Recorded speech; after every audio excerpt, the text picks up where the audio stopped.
Hi friends, എല്ലാവരും സുഖമായിട്ടിരിക്കണമെന്ന് വിശ്വസിക്കുന്നു.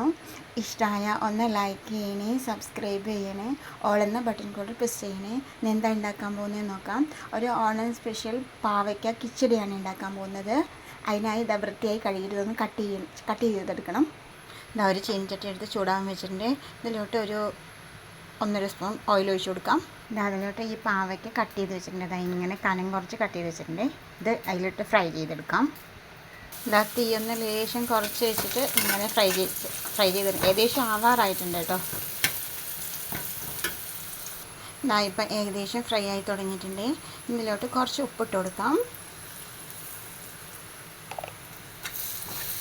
നന്നായിട്ടൊന്ന് മിക്സ് ചെയ്ത് കൊടുക്കണം. ഇതാ ഇതിലോട്ട് ഒരു 5 പച്ചമുളക് നീളത്തിൽ കട്ട് ചെയ്താണ് അതിട്ട് കൊടുക്കാം. ഒരു 2 കൊത്ത് കറിവേപ്പില ഇട്ട് കൊടുക്കാം. ഇതെല്ലാം കൂടി ഒന്ന് വഴറ്റിയെടുക്കാം. ഇതാ ഒരു ജാറെടുത്തു, ഒരു മുറി തേങ്ങ ചിരവിയിട്ടുണ്ട്. ഇതൊന്ന് മിക്സിയിലിട്ട് നന്നായിട്ടൊന്ന് അരച്ചെടുക്കാം. ഇതാ തേങ്ങ നല്ല ഫൈനായിട്ട് അരച്ചെടുത്തിട്ടുണ്ട്. ഇതൊന്ന് ഒഴിച്ചു കൊടുക്കാം, അതിലിട്ട് കൊടുക്കാം. നല്ല പുളിയുള്ള തൈര് ഒരു 3/4 ഗ്ലാസ് എടുത്ത് വെച്ചിട്ടുണ്ട്. ഇതൊന്ന് ഒഴിച്ചു കൊടുക്കാം. ഇതാ തേങ്ങയൊക്കെ ഒന്ന് നന്നായിട്ട് വെന്തിട്ടുണ്ട്. തൈര് ഒഴിച്ചു കൊടുക്കാം.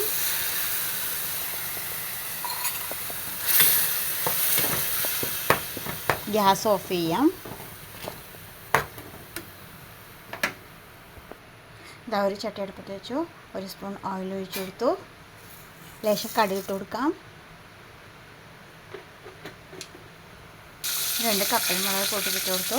2 കൊത്ത് കറിവേപ്പില ഇട്ട് കൊടുത്തു.